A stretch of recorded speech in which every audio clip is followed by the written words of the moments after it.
আমরা গণভোট চাই কেন? আমরা গণভোট চাই পোস্টার লাগানো হলে আপনারা দেয়ালে দেয়ালে দেখবেন একজন আর পোস্টারের উপর আর একজন পোস্টার লাগিয়ে দিচ্ছে। সকালে ব্যানার লাগালে দুপুরে ব্যানারগুলো খুলে ছিঁড়ে ফেলে দেওয়া হচ্ছে। আমরা জানতে চাই প্রশাসনের কাছে, যদি আজ ব্যানারের নিরাপত্তা না থাকে, পোস্টারের উপর আরেকজন পোস্টার লাগিয়ে দেয়, এই রাজনৈতিক সৌজন্যতা যারা দেখাতে পারে না, তারা জনগণের ভোটের প্রতি সৌজন্যতা কি করে দেখাবে? অত্যন্ত দুর্ভাগ্যের ব্যাপার। আমি দু একজনের কাছে ফোন করে জানতে চেয়েছিলাম, ঢাকা সহ সারা দেশে আমাদের পোস্টারগুলোর উপরে পোস্টার লাগান, আর কোনো জায়গা কি আপনাদের চোখে পড়ে না? একজন হাসতে হাসতে তাদেরই লোক বলেছিল, মাসুদ ভাই কি বলবেন, দুঃখের কথা, দলে তো এখন কর্মী নাই, ভাড়াটে সন্ত্রাসী এবং কতিপয় টোকাই শ্রেণীর লোক দিয়ে কাজগুলো করাতে হয়। ওরা তো জানে না কোনটা জামাতের পোস্টার আর কোনটা আমাদের পোস্টার আর কোনটা অন্যদের পোস্টার। আপনারা এই দেউলিয়াত্বের জায়গায় পৌঁছেছেন ঢাকা বিশ্ববিদ্যালয় নির্বাচনের পর, এই দেউলিয়ায় পৌঁছেছেন জাহাঙ্গীরনগরের পর, এই দেউলিয়ায় পৌঁছেছেন চট্টগ্রামের নির্বাচনের পর, এই দেউলিয়ায় পৌঁছেছেন রাজশাহী বিশ্ববিদ্যালয়ের নির্বাচনের পর।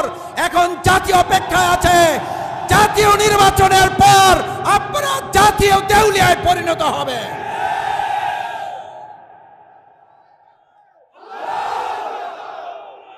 আমার ভাই এবং বন্ধুগণ, আমরা খুব বিস্মিত হই একটা দলের দেউলিয়াত্ব কোন জায়গায় পৌঁছলে। আপনারা যখন কথা বলেন গণভোট এবং জাতীয় ভোট একই দিনে অনুষ্ঠিত হবে, গণভোট এবং জাতীয় ভোট একই দিনে অনুষ্ঠিত না হয়ে গণভোট আরো 15 দিন পরে অনুষ্ঠিত হওয়ার মধ্যে পার্থক্য কি? এটা একজন সাধারণ সম্মানিত রিকশাওয়ালা বোঝে, কিন্তু আমাদের বড় দল যারা ক্ষমতায় চলে গেছে মনে করে তারা বুঝতে পারে না। আপনারা যে বুঝতে পারেন না তা নয়, আপনারা বুঝেও না বুঝার ভান করেন, এই কথাটা জাতি বুঝতে পেরেছে। গণভোটের মাধ্যমে দাবি আদায় করা ছাড়া বাংলাদেশের মানুষ আগামী দিনে জাতীয় নির্বাচন হতে দেবে না। হতে যে দেবে না।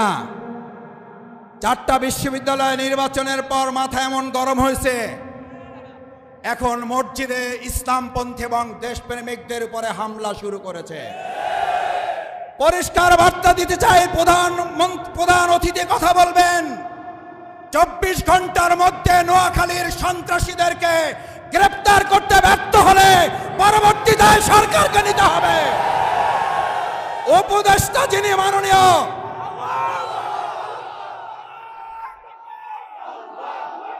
যিনি স্বরাষ্ট্র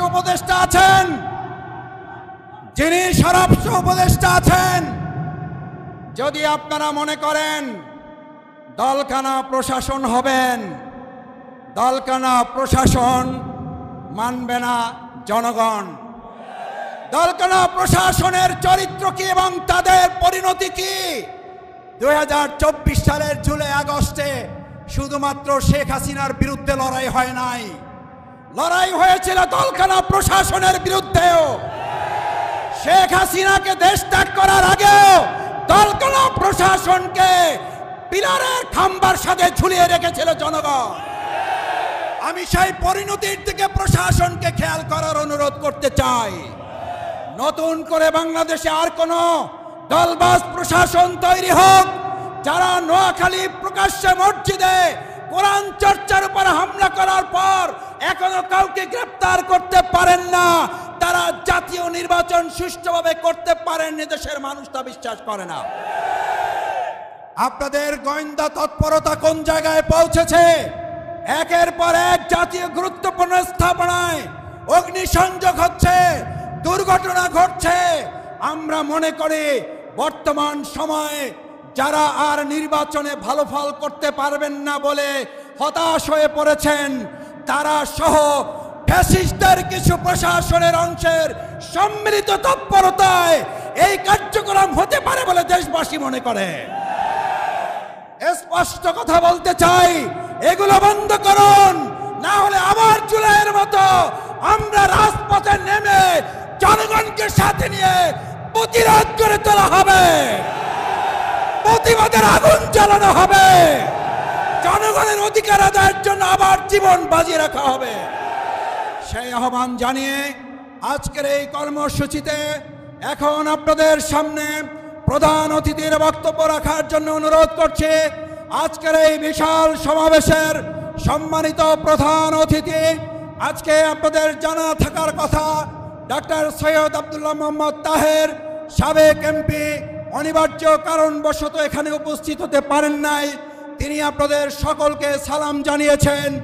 এখন আমাদের সামনে প্রধান অতিথির বক্তব্য রাখবেন বাংলাদেশ জামাত ইসলামী কেন্দ্রীয় নির্বাহী পরিষদের অন্যতম সদস্য, অবিভক্ত ঢাকা মহানগরীর সাবেক আমির, বাংলাদেশ জামাত ইসলামীর সংগ্রামী সহকারী সেক্রেটারি জেনারেল, জননেতা জনাব মাওলানা রফিকুল ইসলাম খান। বক্তব্য রাখছেন মাওলানা রফিকুল ইসলাম খান। জামাতের সংগ্রামী সেক্রেটারি জননেতা জনাব ডক্টর শফিকুল ইসলাম মাসুদ।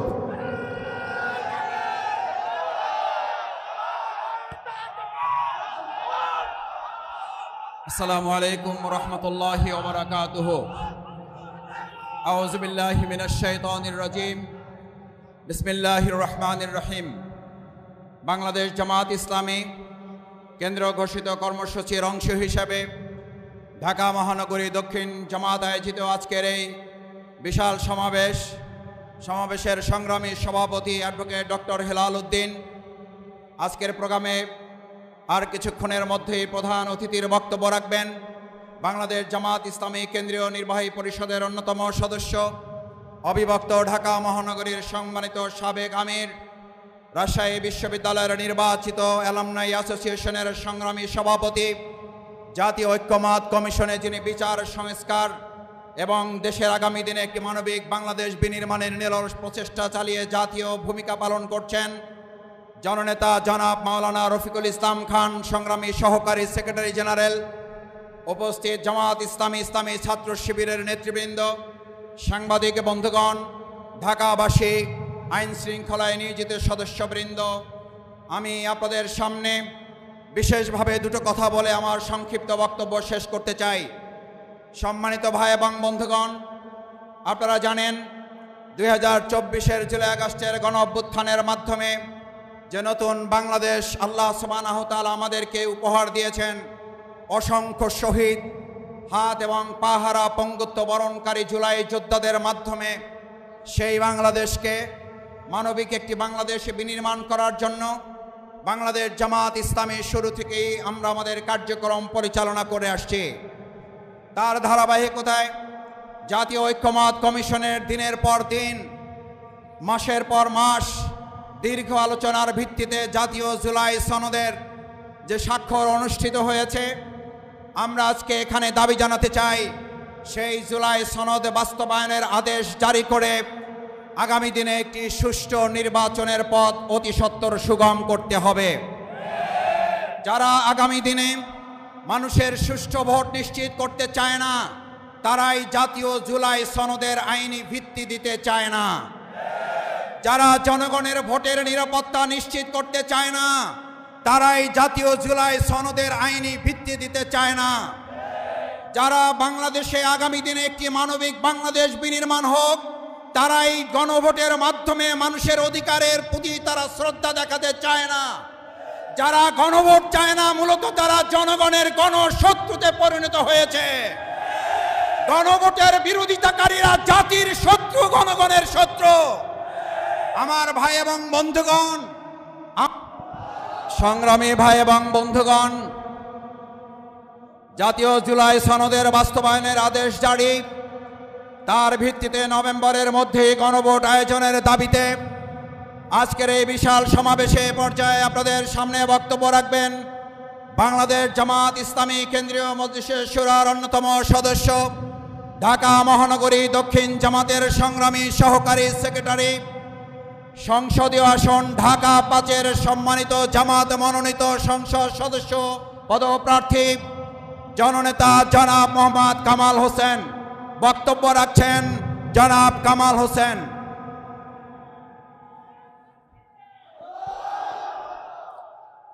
বিসমিল্লাহির রহমানির রহিম। প্রশাসনে দলীয়করণের প্রতিবাদে এবং সর্বস্তরে লেভেল প্লেইং ফিল্ড নিশ্চিত করার দাবিতে দেশব্যাপী বাংলাদেশ জামাত ইসলামীর উদ্যোগে আয়োজিত আজকের এই কর্মসূচির সমাবেশের সংগ্রামী সভাপতি, বাংলাদেশ জামাত ইসলামী কেন্দ্রীয় কর্মপরিষদ সদস্য, ঢাকা মহানগরী দক্ষিণের সম্মানিত নায়েব আমির, ঢাকা ৮ আসনের সম্মানিত নমিনি জননেতা জনাব ডক্টর মোহাম্মদ হেলাল উদ্দিন, উপস্থিত আজকে প্রোগ্রামের সম্মানিত প্রধান অতিথি, বাংলাদেশ জামাত ইসলামীর কেন্দ্রীয় নির্বাহী পরিষদ সদস্য, সম্মানিত সহকারী সেক্রেটারি জেনারেল, ইসলামী ছাত্র শিবিরের সাবেক কেন্দ্রীয় সভাপতি জননেতা জনাব রফিকুল ইসলাম খান, সঞ্চালক ইসলামী ছাত্র শিবিরের সাবেক কেন্দ্রীয় সভাপতি, ঢাকা মহানগরী দক্ষিণের সংগ্রামী সেক্রেটারি এবং বিপ্লবী জননেতা জনাব ডক্টর শফিকুল ইসলাম মাসুদ, সম্মানিত নেতৃবৃন্দ, সম্মানিত সাংবাদিক বন্ধুগণ, সংগ্রামী সমাবেশ, আসসালামু আলাইকুম ওয়া রাহমাতুল্লাহ।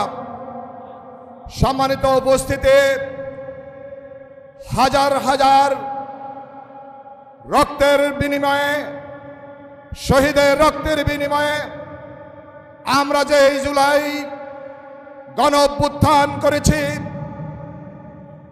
শহীদদের রক্তের বিনিময়ে যেই সরকার গঠিত হয়েছে, এই সরকারের কাছে দাবি উত্থাপন করতে হবে। এটা আমরা কখনো কল্পনা করি নাই। বৈষম্যের বিরুদ্ধে, অন্যায়ের বিরুদ্ধে, জুলুমের বিরুদ্ধে, 18 কোটি মানুষের অধিকারের বিরুদ্ধে যেই ফ্যাসিস্ট বাংলাদেশের মানবতার বিরুদ্ধে বুলডোজার চালিয়েছিল, 18 কোটি মানুষ ঐক্যবদ্ধ হয়ে তাদেরকে তাড়িয়েছে। ওই জালিমরা পালিয়েছে। বাংলাদেশে এখনো জুলুম বলবৎ রয়েছে। আমরা জুলুমের বিরুদ্ধে 17 বছর সংগ্রাম করেছি। আমাদের শীর্ষ নেতৃবৃন্দ, আমাদের হাজার হাজার নেতা কর্মীকে আমরা হারিয়েছি। আমাকে, আপনাকে যদি আবারও সেই একই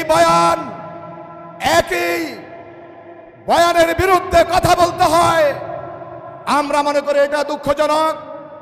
বাংলাদেশ জামাত ইসলামী দায়িত্বশীল সংগঠন হিসেবে নিয়মতান্ত্রিক, গণতান্ত্রিক এবং বাংলাদেশের মানুষের অধিকার আদায়ের জন্য কাজ করে যাচ্ছে। সম্মানিত উপস্থিতি, আমরা বলে দিতে চাই, আমাদের যে দাবি, এটা কোনো জামাত ইসলামীর দাবি নয়, এটা হচ্ছে 18 কোটি মানুষের দাবি। আমরা ভোটাধিকার থেকে বঞ্চিত ছিলাম, দলীয়করণের জাতাকালে পৃষ্ঠ ছিলাম, আমরা কথা বলতে পারি নাই। আবারও যদি সেই বয়ান, সেই দলীয়করণ, সেই আপনারা আওয়ামী চরিত্রে আবির্ভূত হতে চান, আপনারা বোকার স্বর্গে বাস করছেন।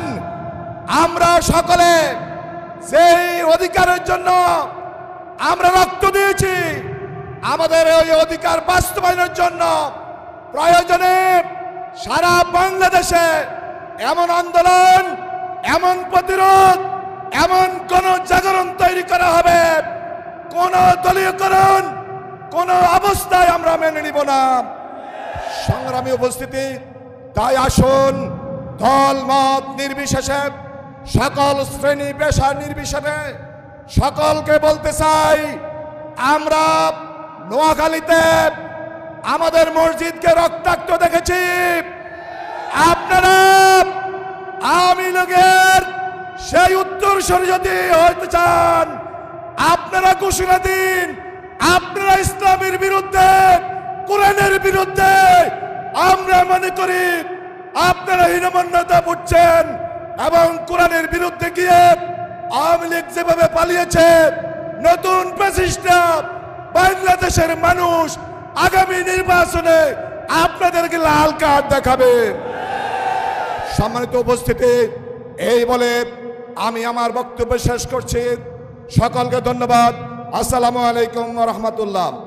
সম্মানিত উপস্থিতি, আজকের এই সমাবেশে এই পর্যায়ে বক্তব্য রাখবেন বাংলাদেশ জামায়াত ইসলামীর কেন্দ্রীয় কর্মপরিষদ সদস্য, ইসলামী ছাত্র শিবিরের সাবেক কেন্দ্রীয় সভাপতি